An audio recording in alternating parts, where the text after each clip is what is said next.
शैतान गुस्से में आ जाता है और सभी पादरियों को उल्टा लटका देता है, फिर यीशु की ओर मुड़ता है। फिल्म की शुरुआत होती है जब अमावस्या की रात में एक चर्च का फादर शैतान के बच्चे को चर्च में मारने की कोशिश करता है, लेकिन पुलिस समय पर आकर उसे रोक लेती है। फादर कहता है कि इस बच्चे को मारना ही होगा वरना अनर्थ हो जाएगा। तभी पुलिस वाले उसे गोली मारकर बच्चे को अपने साथ ले जाते हैं। अब 30 साल का समय बीत जाता है। तभी वहाँ एक नया प्रीस्ट किसी पुराने चर्च में जाता है। यहाँ के बारे में अफवाह थी कि यहाँ सिर्फ वही लोग आते हैं जिनके शरीर पर शैतान का कब्जा होता है। तभी एलेक्स का स्वागत वहाँ का हेड प्रीस्ट करता है। ये लोगों की एक्सॉर्सिज्म में मदद करना चाहता था। वहाँ का हेड प्रीस्ट कहता है कि इस चर्च में लाइट नहीं आती। जब एलेक्स कपड़े बदल रहा था तो उसके शरीर पर वैसा ही निशान था जैसा इस मूवी की शुरुआत में दिखाए गए बच्चे पर था। उसके डब्बे में हमें एक पिस्तौल और फ्लैश लाइट दिखाई देती है और साथ ही एक न्यूज़पेपर जिसमें कुछ गुमशुदा लड़कियों का जिक्र था। असल में वह एक पुलिस ऑफिसर था जो उन्हें ढूंढने आया था। अब वह सब प्रीस्ट के साथ खाना खाता है जिससे अजीब सी गंध आ रही थी। अगले दिन वह एक प्रीस्ट को एक ब्लॉन्ड लड़की पर एक्सोर्सिज्म करते हुए देखता है। अगले दिन वे सभी उसी ब्लॉन्ड लड़की के एक्सोर्सिज्म में जाते हैं। उसे बिस्तर से बांधा हुआ था और जब वह एक्सोर्सिज्म परफॉर्म कर रहा था तो दूसरे प्रीस्ट उसे रिकॉर्ड कर रहे थे। जैसे ही मंत्र तेजी से पढ़े जाने लगते हैं वैसे ही औरत की चीखें भी तेजी से बढ़ने लगती हैं और जीसस सिंबल पर आग लग जाती है। जब एलेक्स यह देखकर डर गया तो वह चर्च के बाथरूम में जाता है जहां शीशे पर एक बहुत बड़ा दरार था। अब वह एक मिस्टीरियस कमरे में जाने लगता है, लेकिन दूसरा प्रीस्ट उसे कोई बहाना मारकर मना कर देता है कि यह बड़े प्रीस्ट का कमरा है और कोई भी बिना उनकी इजाजत अंदर नहीं जा सकता। यह सुनकर एलेक्स पीछे हट जाता है। अब एलेक्स को दोबारा अजीब खाना खिलाया जाता है जिससे उसका दिल इतना खराब हो जाता है कि वह बाथरूम में जाकर उल्टी करने लगता है और उसके दांत टूटने लगते हैं। तभी एक कीड़ा उसके मुंह से निकलकर उड़ जाता है। अब वह चोरी से प्रीस्ट के ऑफिस में घुसकर केस से जुड़े क्लूज ढूंढने लगता है। वहीं उसे एक गुप्त कमरा मिलता है जहां एक्सोर्सिज्म रिकॉर्डिंग्स मौजूद थीं।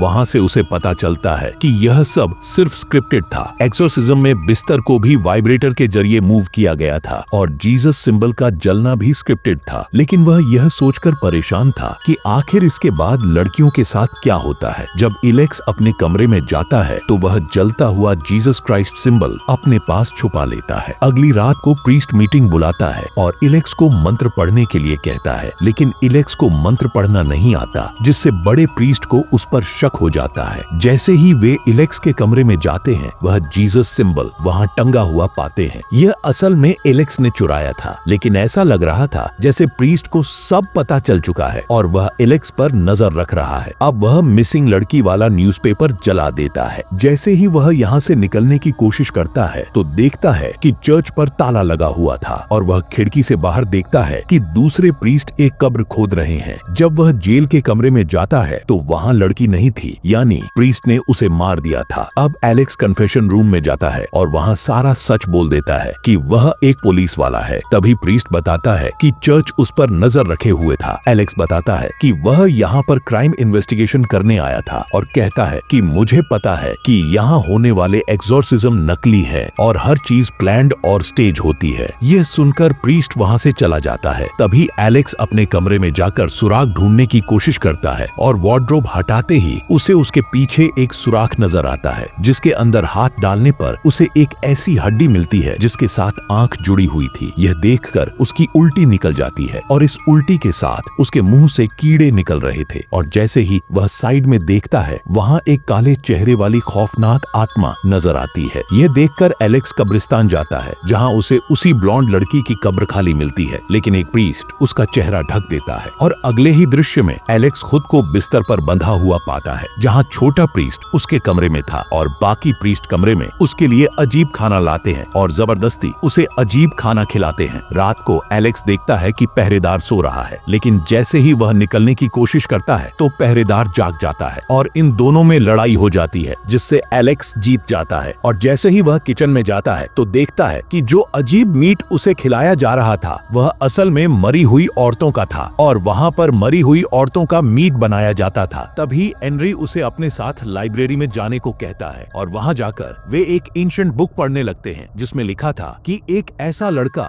अमावस्या की रात में पैदा होगा, उसे पैदा होते ही मारना जरूरी है। यह एलेक्स की बात हो रही थी और लिखा था कि अगर वह पैदा हो गया तो वह एक निर्दोष को खाकर बनकर एक शैतान में बदल जाएगा और नई दुनिया बनाएगा। साथ ही वह बताता है कि चर्च वाले एलेक्स को चूजन वन समझते हैं क्योंकि वह भी अमावस्या की रात को पैदा हुआ था, और यह कि एलेक्स के जरिए वे शैतान को बुलाना चाहते हैं। और किताब में बिल्कुल वैसा ही स्कार बना हुआ था जैसा स्कार एलेक्स की चेस्ट पर था, लेकिन एलेक्स कहता है कि वह सिर्फ एक आम पुलिस वाला है। उसे इन सब बातों पर यकीन नहीं हो रहा था और वह यहाँ से जाने की जिद करता है, जिस पर एनरी उसे एक गुप्त रास्ते से ले जाने लगता है। लेकिन जैसे ही वे एक गुफा से निकलने वाले थे तो चर्च के लोग एलेक्स पर हमला कर देते हैं और हमें पता लगता है कि एनरी भी उसे धोखा दे रहा था। अगले दृश्य में एनरी लाल पोशाक पहने लोगों के साथ मिलकर एलेक्स को बांध देता है। बड़ा प्रीस्ट बताते हैं कि एलेक्स का यहाँ आना कोई इत्तेफाक नहीं था। असल में इन्होंने ही एलेक्स को मिसिंग लड़की के सुराग देकर उसे यहाँ बुलाया था। ये सब एक प्लान्ड था। प्रीस्ट कहता है कि यहाँ खड़े लोग शैतान की पूजा करते हैं क्योंकि शैतान बुरा नहीं है। असल में इंसान बुरे हैं जिन्हें असली सजा मिलनी चाहिए, और जिस शैतान की हम पूजा करते हैं कथाओं के अनुसार वह हमें अमर कर देगा। और चर्च की यह सुरंग में जो कुआं है वह सीधा हेल गेट को खोलता है, जहाँ से शैतान हमारी दुनिया में आएगा और एक नई दुनिया को जन्म देगा, और यह सब तुम्हारी बॉडी के जरिए होगा। शैतान को बुलाने की एक आखिरी रस्म रह गई थी और वह थी एक इनोसेंट लड़की का गला काटकर उसका खून निकालना। एलेक्स को खून पिलाते ही उनकी यह रस्म पूरी हो गई थी, और रस्म पूरी होते ही ये लोग शैतान को बुलाने के मंत्र पढ़ने लगते हैं, लेकिन शैतान नहीं आता। तब ये लोग सोचते हैं कि शायद इनसे कोई गड़बड़ हो गई है, और तभी एनरी एलेक्स के पेट में छुरा घोंप देता है। प्रीस्ट बाकी लोगों को एलेक्स को कुएं में फेंकने के लिए कहता है। एलेक्स को कुएं में फेंकने के बाद बड़ा प्रीस्ट अपने कमरे में उदास बैठा हुआ था। तभी वहाँ एनरी आता है और बड़े प्रीस्ट को काउच पर सुलाकर उसके मुंह पर तकिया रख देता है, क्योंकि एनरी को गुस्सा था कि बड़े प्रीस्ट के कहने पर इन्होंने गलत काम किए और कुछ भी हासिल नहीं हुआ। अगले दिन सारे प्रीस्ट लड़की की बॉडी को ठिकाने लगा देते हैं ताकि उनके जुर्म का पर्दाफाश न हो। जैसे ही सब बड़े प्रीस्ट के कमरे में जाते हैं तो उन्हें वह मरा हुआ मिलता है, और एनरी बताता है कि बड़े प्रीस्ट सफलता न मिलने की वजह से सदमे से मर गए, यानी अब अगला बड़ा प्रीस्ट एनरी खुद बनेगा। दूसरी तरफ एलेक्स भी जाग जाता है। उसके चारों ओर खौफनाक अदृश्य छायाएं थीं और उसका बदन जलने लगा था जिससे धुआं निकल रहा था। दूसरी तरफ एनरी मॉर्निंग प्रीच कर रहा था, लेकिन तभी उसका सिर कुचल दिया जाता है और उसमें से मक्खियां निकलती हैं और हम उसकी जगह एक बड़े शैतान को देखते हैं जो बहुत ही खौफनाक दिख रहा था। सभी छोटे प्रीस्ट ये देखकर भागने लगते हैं, लेकिन उल्टे जीसस सिंबल की तरह फ्रीज हो जाते हैं और शैतान उन्हें हवा में लटका देता है। हर चीज उल्टी होने लगी थी। जीसस का सिर भी नाराज दिख रहा था और दुनिया उलटी पड़ने लगी थी, और एक नरक का दरवाजा खुलता है